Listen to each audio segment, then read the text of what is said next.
முடிஞ்சுதா? இப்பதான் முடிஞ்சு. ஆமா, நீங்க என்ன பண்றீங்க? அம்மா ப்ரிப்பரேஷன் பண்ணிட்டு இருக்கேன். அப்படியா? டாபிக் தெரியுமா? ஏஞ்சல்ஸ். ஏஞ்சல்ஸ் அம்மாக்கு ரொம்ப பிடிக்கும். அதை பத்தி நிறைய கத்துக்கணும்னு ஆசைமா. சொல்றீங்களா? கண்டிப்பா சொல்றேன். அம்மா ப்ரிப்பேர் பண்ணிட்டு. ஓகேவா? உனக்கு ஒரு இன்ட்ரெஸ்டிங்கா ஒரு क्वेश्चन கேட்கவா? ஆன்சர் பண்றியா? ஓகே, எல்லா क्वेश्चनக்கும் ஆன்சர் பண்றேன். ஓகே. ஒரு குட்டி பேபி அம்மா வயித்துக்குள்ள உருவாகும் போது அது ஏசப்பா பார்த்து கேட்டுச்சான். ஏசப்பா, நீங்க என்ன எவ்வளவு சூப்பரா அழகா பாத்துட்டு இருக்கீங்க. நீங்க மம்மி வயிற்றுல என்ன விட்டுட்டீங்க. நான் அதுக்கப்புறம் போனதுக்கு அப்புறம் யார் என்னை பத்திரமா பாத்துக்குவா, யார் என்னை வாமா வச்சுக்குவா, யார் என்னை வந்து வாக்கிங் கூட்டிட்டு போவா, நான் அழுகும் போது யார் எனக்கு டைமுக்கு எனக்கு ஃபீட் பண்ணுவா அப்படின்னு சொல்லிட்டு, எனக்கு ஏதாவது ஒண்ணு ஆச்சுன்னா அவங்க யாரு வந்து என்னை பாதுகாப்பா அப்படின்னு சொல்லிட்டு ரொம்ப ஃபீல் பண்ணி கேட்டுட்டு இருந்துச்சான். அப்போ வந்து ஏசப்பா சொன்னாரா, நீ கவலைப்படாத, நீ பூமிக்கு போகும்போது கண்டிப்பா உனக்கு 2 ஏஞ்சல் வந்து உனக்கு பாதுகாப்பா நான் கொடுக்கறேன். அவங்க உன்னை பத்திரமா பாத்துக்குவாங்க, உன்னை பாதுகாப்பாங்க, உனக்கு ஃபீட் பண்ணுவாங்க, உன்னை வாமா வச்சுக்குவாங்க, உன்னை வாக்கிங் கூட்டிட்டு போவாங்கன்னு சொல்லி சொன்னாராம். ஓகே, யார் அந்த 2 ஏஞ்சல்? இவ்வளவு யோசிக்கிற? சொல்லவா? மம்மி டாடி தான். ஆமா, மம்மி டாடி பார்த்தா உனக்கு ஏஞ்சல்ஸ் மாதிரி தெரியலையா?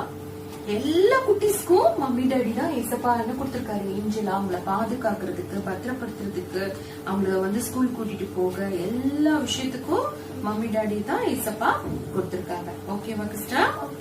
ஓகே தங்கம், நீ வந்து கொஞ்சம் ரெஸ்ட் எடு, டயர்டா இருக்க. அம்மா அதுக்குள்ளே முடிச்சுக்கிறேன்.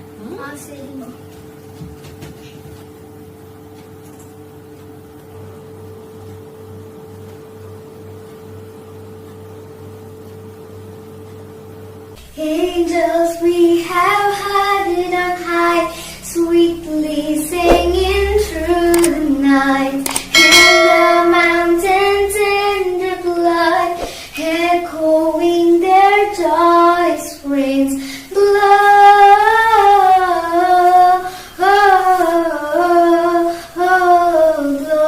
Gloria in excelsis Deo,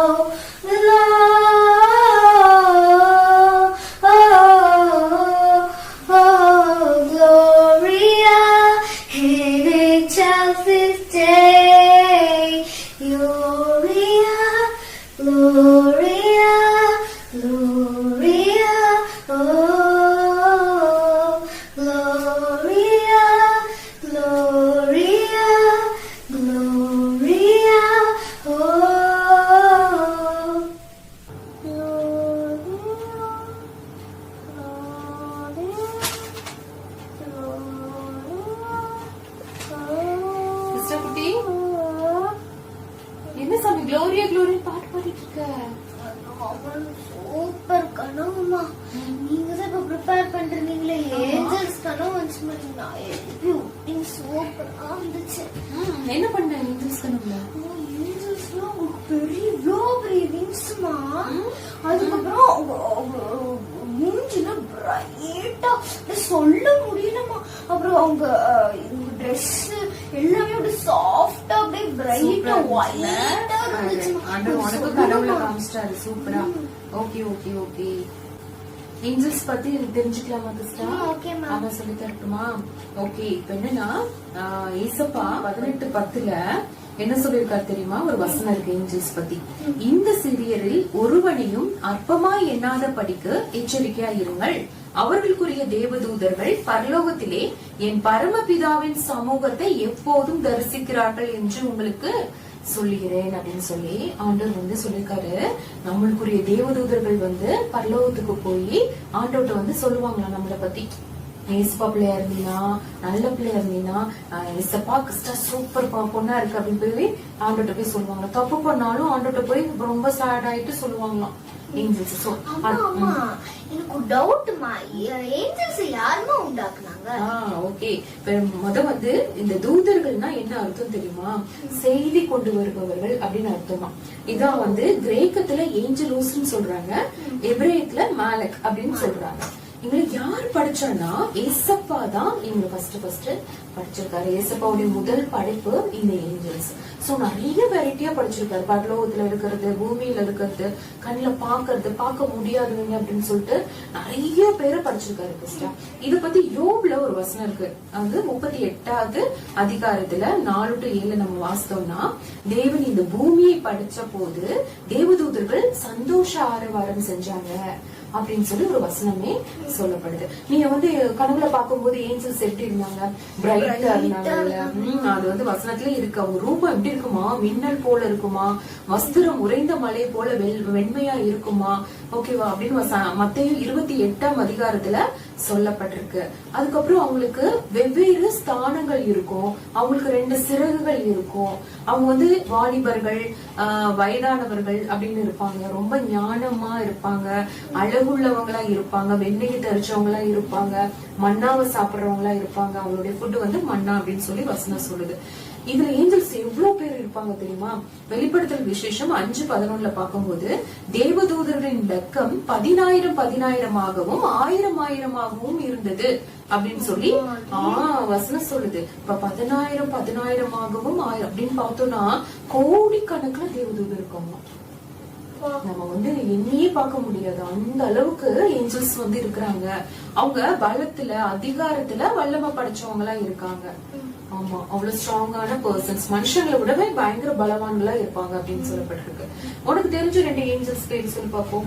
Gabriel, மிகாவேல். 2 பேர் நல்லா தெரியும் இல்லையா? சோ இந்த 2 பேர் யார் அப்படின்னா ரொம்ப பிரதானமான தூதர்கள். அவங்கதான் இந்த கோடிக்கணக்கில் ஏஞ்சல்ஸ்ல அவங்க 2 பேர் தான் முக்கியமானவங்க, பிரதானமானவங்க.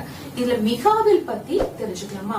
மிகாவேல் தூதர் யார் அப்படின்னா தேவனுடைய உன்னதமான ஸ்தானத்தில் இருப்பவர். இவர் தான் தலைமை தூதர், ஃபைட்டர். அவரு ஆமா சண்டை போடுவாரு. ஓகே, வல்லமை உள்ளவர், பலம் பொருந்தியவர் சொல்லி தானியேல் 10:21 சொல்லப்பட்டிருக்கு. இந்த மிகாவேல் பத்தி யூதா 9ஆம் வசனம், வெளிப்படுத்தல் 12:7 சொல்லப்பட்டிருக்கு. இவர் தான் வலு சர்ப்பத்தோட வருகைக்கு அப்புறம் நடக்கக்கூடிய யுத்தத்துல அவர் தான் யுத்தம் பண்ற யுத்த வீரரா இருக்காரு. வெளிப்படுத்தல் 17:7 இவரை பத்தி சொல்லப்பட்டிருக்கு. இந்த பலமா இருக்கிறாங்க அப்படிங்கறதுல 2 முக்கியமான இம்பார்ட்டன்டான காரியம் என்ன தெரியுமா? பழைய ஏற்பாட்டு காலத்துல அம்மா சொல்லியிருக்கேன், அசிரியா பாளையத்துல ஒரு தூதன் வந்து 1,85,000 பேரை ஒரு இரவுலயே வந்து வெட்டி போட்டாராம். அவ்வளோ பலசாலியா இருந்திருக்காங்க அந்த ஏஞ்சல்ஸ். ஓகேவா?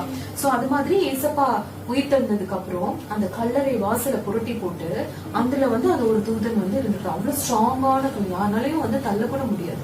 எவ்வளவு மக்கள் இருந்தாலும் பலவான்கள் இருந்தாலும் அது பண்ண முடியாத ஒரு விஷயத்த ஒரு தூதன் பண்ணிருக்கோம். அப்ப எவ்வளவு பலசாலிப்படும். ஆமா, அந்த மாதிரி இருந்திருக்காங்க சாமி. ஓகே, சோ மிகாவேல் பத்தி பாக்கலாம். ஓகேவா? நெக்ஸ்ட் வந்து நம்ம கேப்ரியல் தூதரை பத்தி பாக்கலாம். ஓகேவா? கேப்ரி அப்படின்னா பலன் அர்த்தமா, ஏழ்னா தேவன் அர்த்தம். தேவன் என் பலனானவர் அப்படின்னு. இவரை பத்தி எங்க போட்டிருக்கு தெரியுமா? லூக்கா 1:19 சகரியாவிடம் தரிசனமாகி நாம் தேவ சன்னிதானத்தில் இருக்கிற கேப்ரியேல் அப்படின்னு சொல்றாரு சாமி. சோ அப்போ கேப்ரியேல் எங்க இருக்காரு? ஆண்டவருடைய சன்னிதானத்தில் நிற்கக்கூடிய ஒரு தூதர். ஓகேவா? அவர் சொல்றாரு, உன்னுடனே பேசவும் உனக்கு நற்செய்தி அறிவிக்கவும் வந்தேன் அப்படின்னு சொல்லி சொல்றாரு. பைபிள்ல 3 முக்கியமான பேரிட்ட வந்து இந்த கேப்ரியேல் தரிசனமாயிருக்காரு. யார் தெரியுமா? பழைய ஏற்பாட்டு காலத்துல தானியேல்கிட்ட போய் தரிசனத்தை பொருளை அறிவிச்சிருக்காரு. அடுத்து புதிய ஏற்பாட்டுல சகரியா வந்து அவர்கிட்ட போய் யோவான் ஸ்நானன் பிறக்கிறத பத்தி அவர் முன்னாடி போய் சொல்லியிருக்காரு. அடுத்து ஏசப்பா பிறக்கிறத வந்து மரியாள்கிட்ட சொல்லியிருக்காரு. இவங்க 3 பேருமே ஃபர்ஸ்ட் அவர் சொல்லக்கூடிய காரியம் என்ன தெரியுமா? பயப்படாத அப்படின்னு சொல்லி அவங்களை ஆறுதல் படுத்திட்டு, அடுத்துதான் வந்து யார் பிறக்க போறா, அவங்க என்ன பேரு வைக்கணும், அந்த பிறப்போட நோக்கம் என்ன அப்படிங்கறத ரொம்ப அழகா அவர் வந்து நற்செய்தி அறிவிக்கிறவரா இருந்திருக்காரு. ஓகே சாமி. அதுக்கப்புறம் பாத்தீங்கன்னா இந்த 400 வருஷம் இடைவெளிக்கு அப்புறம் தான் இவர் ஆக்சுவலி வந்திருக்காரு. ஆக்சுவலி நம்மளுடைய பழைய ஏற்பாட்டு புத்தகத்துடைய கடைசி என்ன? மல்கியால இருந்து நம்ம புதிய ஏற்பாடுக்கு வந்து 400 வருஷம் இடைவெளி. அதுக்கப்புறம் தான் அவருக்கு வந்து எங்க வந்திருக்காரு? சகரியாட்ட ஃபர்ஸ்டா வந்து பேசிருக்காரு. ஓகேவா? சோ ஜெபத்திற்கான பதில கொண்டு வந்தவர் இவர். ஓகேவா? வேதாகம ஆசிரியர் அப்படின்னு சொல்றாங்க. நற்செய்தி சொன்ன கேப்ரியேல் உலகத்துக்கு நற்செய்தி அறிவிச்சவர், ஆறுதல் படுத்தக்கூடியவர், ஊக்கப்படுத்தக்கூடியவர். சோ இந்த கேப்ரியேல் மாதிரி தான் நம்ம வந்து இருக்கணும். நம்ம வந்து எல்லாருக்கும் வந்து நம்மளுடைய வார்த்தைகள் நல்ல வார்த்தைகளா, மத்த சுவிசேஷ அறிவிக்கக்கூடிய பிள்ளைங்களா, மத்தவங்களை ஊக்கப்படுத்தக்கூடிய வார்த்தைகளை நம்ம பேசணும், ஆறுதல் படுத்தணும் அப்படின்னு சொல்லி வந்து அவருடைய இதுல இருந்து நம்ம கத்துக்கிறோம். ஓகேவா? ஓகே, சோ வந்து இதுல இருந்து என்ன தெரிஞ்சுக்கிட்டோம்? கோடிக்கணக்குல தேவதூதர்கள் இருக்காங்க, 2 பிரதான தேவதூதர்கள். ஓகேவா? சோ இது ஒரு பக்கம். இந்த ஒவ்வொரு தேவதூதருக்கும் ஒவ்வொரு விதமான சுவாபம் இருக்கு. அவங்களுக்குள்ள வந்து ஒருவரோடவர் பேசிக்கொள்ள முடியும், அவங்களுடைய பாஷையில பேசிக்கொள்ள முடியும். 1 கொரிந்தியர் 13:1 சொல்லப்பட்டிருக்கு. அவங்களுக்கு சிந்திக்கக்கூடிய திறன் இருக்கு, நல்லது கெட்டது அப்படின்றதெல்லாம் அவங்க தேர்ந்தெடுக்க முடியும். அதனாலதான் தேவதூதர்ல சில பேர் வந்து என்ன பிசாசாலிய சாத்தானோடு சேர்ந்துட்டு கடவுளுக்கு ஏசப்பாக்கு எதிரா கலகம் பண்ணாங்கன்னு சொல்லிட்டு மத்தேயு 25:41 2 பேதுரு 2:4 சொல்லப்பட்டிருக்கு. ஓகே, அதையும் நான் சொல்றேன், கவனமா கேளு. சோ ஏஞ்சல்ஸ் எல்லாம் நம்ம படிச்சிட்டோம். அடுத்து கேருபீன்கள் யாரு அப்படின்னு சொன்னா அவங்க விசேஷித்த தூதர்கள்லாம், ஆண்டவருடைய சந்நிதியில் காணப்படக்கூடிய உயர்ந்த ஸ்தானத்தில் உள்ள தேவதூதர்கள். இவங்களுக்கு விசேஷ நியமிப்புகள் இருக்கு. இவங்க காவல் காக்கும் தூதர்கள் அப்படின்னு சொல்லப்பட்டிருக்கு. யாத்ராகமம் 37:9. ஓகே, அதுக்கப்புறம் நீ வாசித்து பாரு. ஓகே, அதுக்கப்புறம் 1 ராஜாக்கள் 8:7 இந்த கேருபீன்கள் பெட்டி இருக்கும் ஸ்தானத்திலே தங்கள் 2 செட்டைகளையும் விரித்து உயர இருந்து பெட்டியையும் அதன் தண்டுகளையும் மூடிக்கொண்டிருந்தது. உனக்கு நல்ல ஞாபகம் இருக்கும், மோசேயோட ஆசரிப்பு கூடாரம் தெரியும்ல, பெட்டி மகா பரிசுத்த ஸ்தலத்துல என்ன இருக்கு? உடன்படிக்கை பெட்டி. அந்த பெட்டி 2 பக்கமும் கார்னர்ல என்ன இருக்கும்? கேருபீன்கள். அவங்க 2 செட்டைகள் அவங்களுக்கு இருக்கு. அது வந்து அந்த பெட்டியை வந்து அப்படியே மூடி இருப்பாங்க. ஓகே, இதே மாதிரி சாலமோனுடைய ஆலயத்திலும் இந்த கேருபீன்கள் வைக்கப்பட்டிருக்கு அப்படின்னு சொல்லி நம்ம பாக்குறோம். இந்த கேருபீன்கள் தான் ஏதேன் தோட்டத்துல ஆண்டவர் வந்து ஆதாம் தாயேவல் தப்பு பண்ணோன்னே துரத்திடுவார் இல்லையா? அவங்க துரத்தப்பட்டதுக்கு பின்னாடி அது நுழைவாசல காவல் காக்கிறதுக்காக இந்த கேருபீன்களையும் சுடரொளி பட்டயத்தையும் ஆண்டவர் வைக்கிறார். இது ஆதியாகமம் 3ஆம் அதிகாரத்துல இருக்கு, 23, 24 ஓகேவா? சோ அடுத்து வந்து சேராபீன்கள். ஓகே, சேராபீன்கள் யாருன்னா ஆண்டவருடைய சன்னிதானத்துல உயர்ந்த ஸ்தானத்தில் யெகோவாவுடைய சிம்மாசனத்துக்கு பக்கத்துல நின்றுட்டு இருக்காங்களாம். ரொம்ப ஸ்பெஷல், வெரி ஸ்பெஷல். இத பத்தி ஏசாயா 6:2 கொடுக்கப்பட்டிருக்கு. பரலோக ஆராதனையில முன்னின்று துதி செலுத்த கூடியவங்க இவங்கதான் அப்படின்னு சொல்லிட்டு. இவங்களுக்கு எத்தனை சிறகுகள்? 6 சிறகுகள் இருக்கும். அத ஏசாயா 6:2 சொல்லப்பட்டிருக்கு. சேராபீன்கள் அவருக்கு மேலாய் நின்றார்கள், அவர்களில் ஒவ்வொருவனுக்கும் அவ்வாறு செட்டைகள் இருந்தன. அவனவன் 2 செட்டைகளாய் தன் தன் முகத்தை மூடி, 2 செட்டைகளால் தன் தன் கால்களை மூடி, 2 செட்டைகளால் பறந்து சேனைகளின் கர்த்தர் பரிசுத்தர் பரிசுத்தர் சொல்லி ஆண்டவர் ஓயாமல் துதித்து கொண்டிருப்பாங்க. ரொம்ப ஸ்பெஷலானவங்க சேராபீன்கள். ஓகேவா? சோ இந்த கேருபீன்கள் சேராபீன்கள் இவங்க 2 பேரும் தெய்வ சந்நிதியில் காணப்படுகிற பரிசுத்தமான வல்லமையான முக்கியமான தேவதூதர்கள். ஆமா, சரி, ஓகே, சேராபீன்கள். ஓகே, அதுக்கப்புறம் எனக்கு டவுட் வருதுமா, லூசிஃபர் யாருமா? கரெக்டா கேட்டேன். இந்த லூசிஃபர் யார் தெரியுமா? இவர் வந்து கேருபீனுடைய வகையை சேர்ந்தவராம். அப்ப பாரு, ஆண்டவருடைய சன்னிதானத்துல ரொம்ப க்ளோஸா இருந்தவர். அவரை பத்தி ஏசாயா 14:12 சொல்லப்பட்டிருக்கு. பிரகாசமானவன், விடிவெள்ளி நட்சத்திரம், முத்திர மோதிரம், அழகு, ஞானம், திறமை அவ்வளவு இருந்துச்சா அவன்கிட்ட. அவ்வளவு ஆண்டுக்குள்ள ரொம்ப க்ளோஸா இருந்தவன் தான். அவனுக்கு என்ன வந்துருச்சு? பெருமை வந்துருச்சு. அவனும் என்ன பண்ணணுமா? ஆண்டவர் மாதிரி சிங்காசனத்துல உட்காரணும், அவனையும் வந்து எல்லாம் பிரைஸ் பண்ணணும், துதிக்கணும்னு சொல்லி அவனுக்கு வந்து ரொம்ப பெருமை வந்துட்டனால ஆண்டவர் பார்த்துட்டு பரலோகத்துல அப்படி இருக்க கூடாது இல்ல, சோ அவனையும் அவனோட சேர்ந்த ஆட்களையும் ஆண்டவர் என்ன பண்ணிட்டாரு? ஆமா, தள்ளி பாதாளத்துக்கு தள்ளிட்டாரு. சோ அவங்கதான் வந்து கீழே விழுந்துட்டாங்க பூமியில. அவங்க வந்து சாத்தானா பிசாசா எல்லாம் மாறி அவங்க வந்து பூமிக்கு தள்ளப்பட்டுட்டாங்க. வந்ததுக்கு அப்புறம் அவன் என்ன பண்றா தெரியுமா? அவன் வந்துட்டு பூமியில வந்து ஏசப்பா மனுஷங்களை படைச்சாரு இல்லையா? ஆதாம் எவரும் படைச்சு அவங்களோட உலாவினாரு, அவங்களோட பாசமா இருந்தாரு. ஏன்னா ஏஞ்சல்ஸை விட ஏசப்பாக்கு மனுஷங்க மேல ரொம்ப பிரியம். ஏன்னா அவருடைய சாயல்லையே நம்மள படைச்சிருக்காரு. ஓகேவா? அவர் மாதிரியே நம்மள வந்து படைச்சிருக்கனால நம்ம மேல அவருக்கு அவ்வளவு பாசம். அதனால அந்த சாத்தானுக்கு தெரியும் இல்லையா, அந்த லூசிபருக்கு. அதனால என்ன பண்றான்? ஆண்டவர் விட்டு இந்த மனுஷங்களை எப்படியாவது பிரிச்சு கொண்டு போய் அவன் சைடுல நரகத்துக்கு தள்ளிடணும் அப்படின்னு சொல்லி பிளான் பண்ணிட்டு அவன் இப்ப அதனாலதான் எல்லாரையும் அவனை வந்து ரொம்ப மக்களை வந்து மயக்கிட்டு இருக்கான். அவன் வந்து பயங்கர ஒரு மியூசிக் மாஸ்டர் சொன்னான்ல, இப்படின்னா ஒரு சாங் வரும், இப்படின்னா ஒரு சாங் வரும். அந்த மாதிரி பயங்கர டேலண்டடான ஆள் அவன். அதனால இப்ப என்ன பண்றப்ப சினிமா இந்த மாதிரி நிறைய களியாட்டுகள் இந்த மாதிரி நிறைய அத வந்து மக்கள்கிட்ட வந்து எல்லாத்தையும் திணிச்சு மக்களை எப்படியாவது ஆண்டவரை விட்டு பின்வாங்க வைக்கணும். ஆண்டருக்கு ஸ்பெண்ட் பண்ற டயத்தை வந்து இந்த மாதிரி மூவிஸ்க்கு இந்த மாதிரி டான்ஸ் ஆட்டம் பாட்டம் கொண்டாட்டத்துக்கு எல்லாத்தையும் வந்து கொண்டு வந்துட்டா ஆண்டவர் விட்டு வழி விலகி மக்களை இழுத்துட்டு போயிடலாம் ட்ரிக்கா பிளே பண்ணி அவன் வந்து இப்படி மக்களை வந்து கஷ்டப்படுத்திட்டு இருக்கான். ஓகேவா? சோ அவனுக்கு ஒரு முடிவு ஆண்டவர் நிச்சயம் கொடுப்பார். புரிஞ்சுதா? ஓகே. இது போக மனிதர்களை போன்று சில ஏஞ்சல்ஸ் வந்து பூமிக்கு வந்திருக்கிறாங்க. ஓகேவா? அவனுக்கு ஞாபகம் இருக்கா? பழைய ஏற்பாட்டு காலத்துல ஏஞ்சல்ஸ் வந்து வந்திருக்கிறாங்க. கரெக்ட். அப்ரஹாம் இருக்கும்போது 2 ஏஞ்சல்ஸ் வந்து வருவாங்க. அவங்களுக்கு விருந்து பண்ணி அவங்களுக்கு வந்து இது பண்ணி எதுக்கு சோதம் குமரா அழிக்கிறதுக்கு வந்து அப்படின்னு சொன்ன உடனே 40 நீதிமான்கள் வந்து அழிக்க மாட்டீங்க அவங்க போனதுக்கு அப்புறம் ஆண்டோட்ட கேட்பாரு அப்ரஹாம். அதுக்கப்புறம் லோத்துட்ட போய் அவங்க 2 பேரும் அவங்க ஃபேமிலியை காப்பாத்துவாங்க. ஓகே. சோ அந்த மாதிரி மனுஷங்களை போன்று வரக்கூடிய தூதர்கள் உண்டு.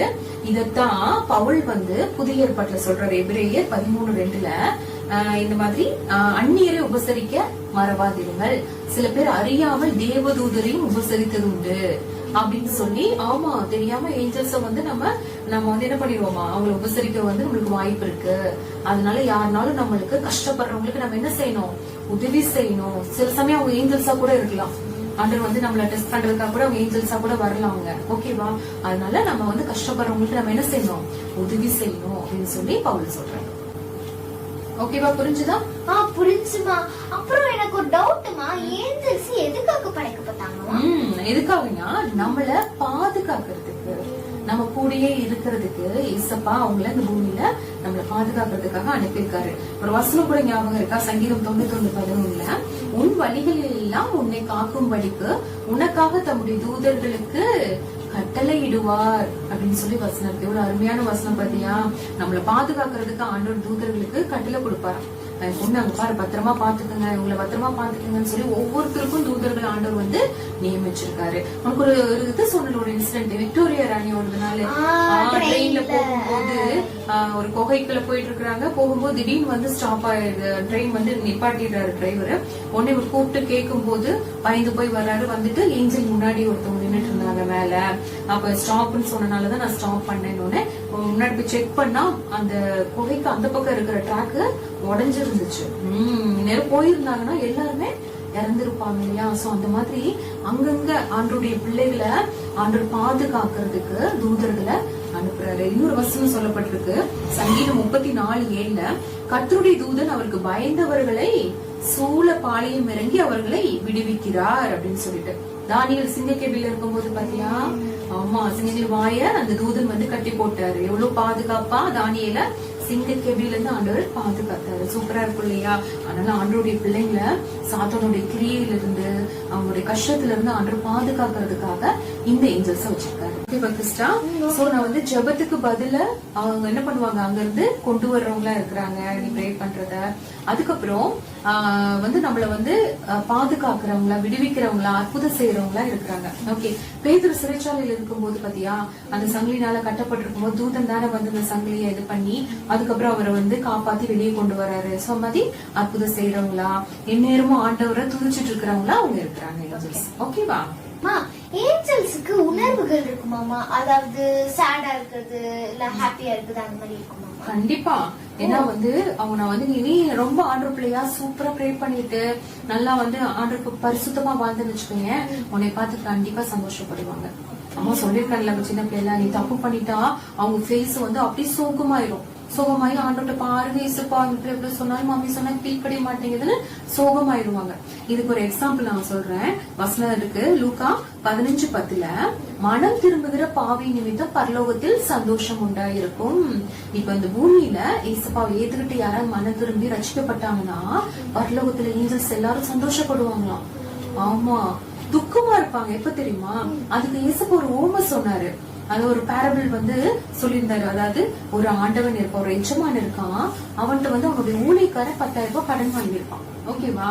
சோ அவனால கடனை திருப்பி செலுத்த முடியல, கஷ்டப்படுறான். அவன் வந்து ஆண்டவன்கிட்ட வந்து எஜமான என்ன மன்னிச்சிருங்க, என்னால கட்ட முடியலன்னு. எஜமான என்ன செய்யறாரு, மன்னிச்சு சரி நீ கட்ட வேண்டாம், அவன் பணத்தை வந்து நான் வந்து மன்னிச்சு விட்டுறேன்னு சொல்லிடுறாரு. சொன்ன உடனே அவன் ஓகேன்னு சந்தோஷமா வெளியே வரான். வெளியே வரும்போது அவன்கிட்ட வந்து ஒருத்தன் 100 ரூபாய் கடன் வாங்கியிருப்பான். அவனை போய் பார்த்து புடிச்சு, நீ எனக்கு 100 ரூபாய் வாங்கினீல, எனக்கு காசெல்லாம் கொடுன்னு சொல்லி அவனை போட்டு அடிச்சு அவனை வந்து கொடுமைப்படுத்துவான். இதை யாரு பாத்துட்டு இருந்தா? அந்த எஜமானுடைய வேலையாட்கள் பாத்துட்டு இருப்பாங்க. அவங்க பாத்துட்டு துக்கமாகி அவங்க போய் அந்த ஆண்டவனோட எஜமான்கிட்ட சொல்லுவாங்க, நீ பாருங்க, நீங்க மன்னிச்சு விட்ட ஆளு போய் அவன் வந்து 100 ரூபாய் கடன் வாங்கினதுக்கு அடிச்சு அவனை வந்து கஷ்டப்படுத்திட்டு இருக்கான் அப்படின்னு சொன்னோடனே அந்த ராஜாக்கு என்ன ஆயிரும்? எஜமான கோவம் வரும். அவங்க இழுத்துட்டு வாங்கன்னு சொல்லி வர வச்சு அவனை நல்லா அடிச்சு தண்டனை கொடுத்து காவல்ல வச்சிருவாங்க. ஓகேவா? இதுக்கு என்ன மீனிங்னா, அந்த எஜமான்றது ஏசப்பா தான்.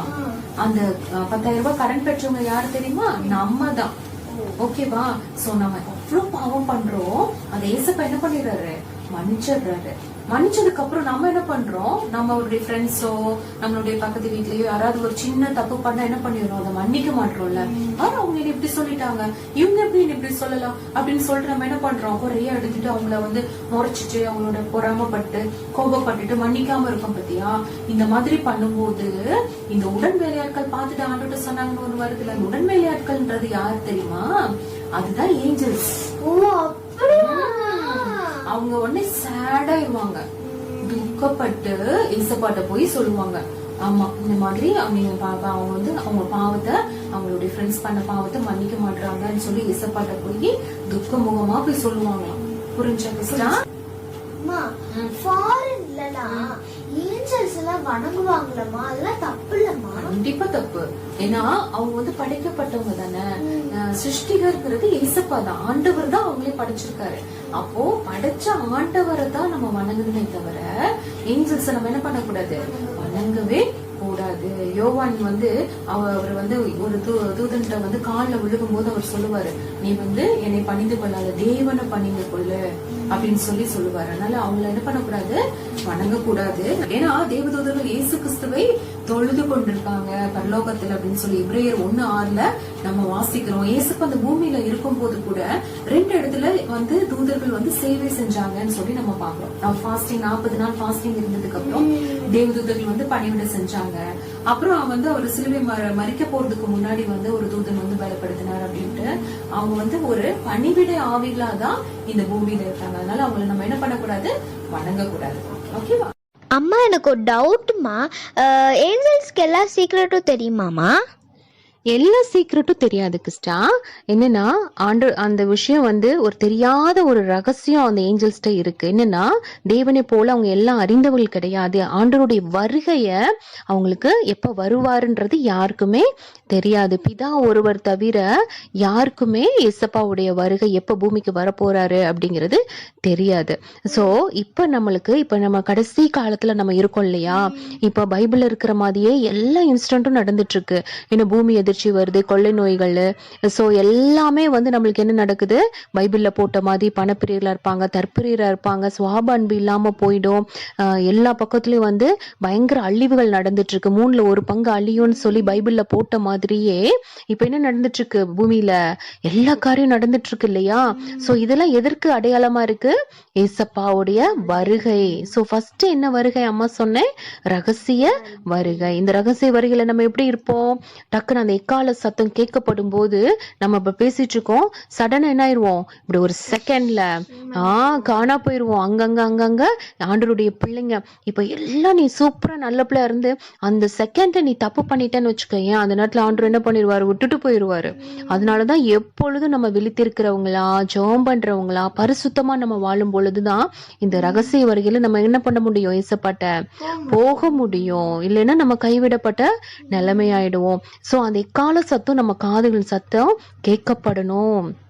ஓகேவா? அப்பதான் நம்ம ஆண்டவர்ட்ட போக முடியும். ஓகே, சோ இந்த நம்ம எல்லாரையும் கூட்டி சேர்க்கிற வேலை யாருடைய வேலை தெரியுமா? இந்த ஏஞ்சல்ஸ் உடைய வேலை தான். சோ இதத்தான் நம்ம மத்தேயு 24:31 வாசிக்கிறோம். வலுவாய் துணிக்கும் எக்கால சத்தத்தோடே அவர் தமது தூதர்களை அனுப்புவார். அவர்கள் அவரால் தெரிந்து கொள்ளப்பட்டவர்களை வானத்தின் ஒரு முனை முதற்கொண்டு மறுமுனை மட்டும் 4 திசைகளிலும் இருந்து கூட்டி சேர்ப்பார்கள் அப்படின்னு சொல்லி தெளிவா வசனம் போட்டிருக்கு சாமி. ஓகே, ஓகேவா? சோ அதனால அவங்களுடைய வேலை நம்மள எல்லாம் கூட்டி சேர்க்கிற வேலை. அதுக்கப்புறம் நம்ம ரகசியவர்களை போனோன்னு அம்மா என்ன சொல்லியிருக்கேன், 7 வருஷம் அந்திகிறிஸ்துவோட ஆட்சி இருக்கும். அந்திகிறிஸ்து வந்துருவா, முத்திரை குத்த சொல்லுவா, பயங்கர ஆண்டு பிள்ளைங்க, கைவிடப்பட்ட பிள்ளைங்களை எல்லாம் கொடுமைப்படுத்துவான், அந்த முத்திரை குத்த சொல்லி பயங்கரமா கொடுமைப்படுத்துவான். குத்திட்டோம்னா நரகம், கண்டிப்பா நரகம் தான். சோ அந்த குத்தாம நம்ம ஆண்டு, அதுலயும் கைவிடப்பட்டவர்கள் வந்து ஆண்டுக்கு வந்து நல்லா ஸ்ட்ராங்கா இருந்தாங்கன்னா தான் ஆண்டுகிட்ட வர முடியும்.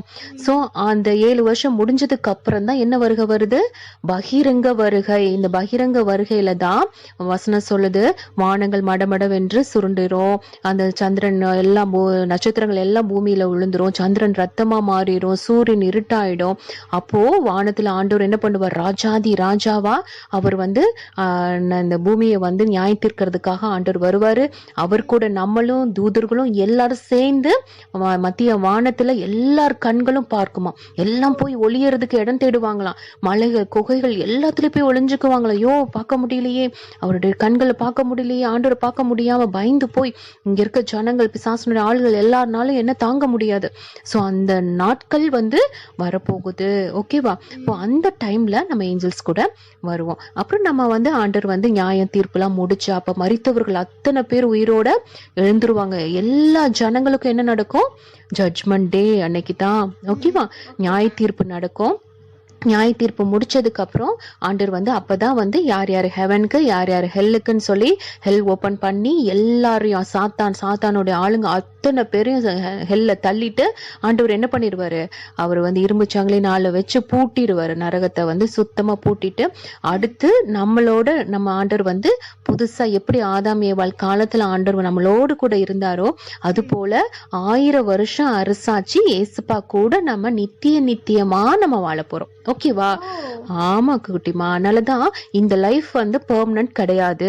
ஓகே, டெம்பரவரி லைஃப்ல தான் நம்ம இருக்கிறோம். சோ நம்ம வந்து மெயினான விஷயம் என்னன்னா ஏசப்பா கூட நம்ம நித்தியமா அவரோடு கூட வாழ்ற லைஃப் தான் நம்மளுக்கு நிரந்தரம். ஓகே, அதுக்காக தான் நம்ம இவ்வளவு இது பாடுகள் கஷ்டங்கள் இது எல்லாத்தையும் கொஞ்ச நாள் தான். ஓகே, சோ இதெல்லாம் வந்து நம்ம ஜெயிச்சிட்டோம் அப்படின்னா நம்ம ஏசப்பா கூட நம்ம நிம்மதியா ஆண்டாண்டு காலம் நம்ம வாழலாம். அப்ப நீ இப்போ ஏஞ்சல்ஸை பார்த்து கேட்கலாம், ஏஞ்சல் நான் வந்து எங்களை நீங்க பாதுகாத்தீங்க, எப்படி நீங்க வந்து எங்களை வந்து சாத்தான் வலையில இருந்து எங்களை காப்பாத்தினீங்க, எப்படி என்னோட ஜபத்துக்கு நீங்க பதில் கொண்டு வந்தீங்க, என்ன நடந்துச்சு நான் பூமியில இருக்கும் போதெல்லாம் நீ இன்ட்ரெஸ்டிங்கா நீ வந்து ஏஞ்சல்ஸ் கூட வந்து நல்லா ஷேர் பண்ணி நீ கேட்டினா அவங்க எல்லாத்துக்கும் ஆன்சர் பண்ணுவாங்க.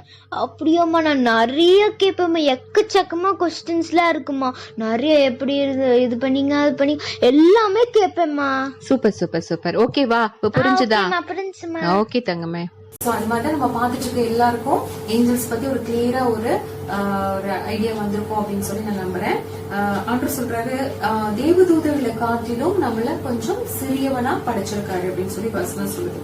ஆனால் மகிமைனாலும் கனத்தினாலும் நம்மள முடிசூட்டி இருக்காரு. நம்மள அவ்வளவு பிடிக்கும். நம்ம வந்து ஏஞ்சல்ஸையும் நியாயம் தீர்ப்போம் அப்படின்னு சொல்லி வசனம் சொல்லுது. ஓகேவா? ஆமா, நம்மள எதுக்காக ஆண்டு படைச்சாரு தெரியுமா? அந்த பூமியை ஆள்வதற்காக இந்த பூமியை நம்மள படைச்சாரு. ஆனா நம்மளுக்கு எல்லாத்தையும் நம்ம வந்து காலில் கீழே தான் ஆண்டவர் வந்து வச்சிருந்தாரு, ஆடு மாடுகள் எல்லாத்தையும். ஓகே, எல்லாத்தையும் நம்ம ஆண்டு கொள்வதற்காக. ஆனா நம்ம ஆண்டருடைய சத்தத்துக்கு கீழ்ப்படியாம நம்ம பாவம் பண்ணி ஆண்டருடைய சாயலை இழந்தனால இப்ப எப்படி இருக்கும் தெரியுமா? வாழ்கிறவர்களாக இருக்கிறோம். ஆமா, அதனால வந்து நம்ம ஏசப்பாக்கு உண்மையா நம்ம வந்து சாட்சிகளா நம்ம வாழும் பொழுது, ஆண்டவர் பிள்ளைய பரிசுத்தமா இருக்கும் போது, ஆண்டவர் வந்து பயந்து ஆண்டவருக்கு நம்ம ஜீவிக்கும் போது நம்மளுக்கு வந்து ஆண்டவர் கொடுத்த அந்த ஏஞ்சல்ஸ் நம்மள பாதுகாப்பாங்க. அப்போ நம்மள வந்து பத்திரமா பரலோகத்துக்கு கொண்டு செல்ற வரைக்கும் அவங்க பொறுப்பா அந்த வேலைய வந்து நம்ம பார்ப்பாங்க. ஓகேவா? அதனால வந்து நம்ம பரிசுத்தமா வாழணும். அவனுடைய வருகையில ஆண்டவர்கிட்ட வந்து நம்ம போகிறதுக்கு டெய்லி ப்ரே பண்ணணும், பைபிள் படிக்கணும், ஏசப்பா பிள்ளைய நம்ம வாழணும். ஓகேவா? Okay, thank you so much. God bless you all. By.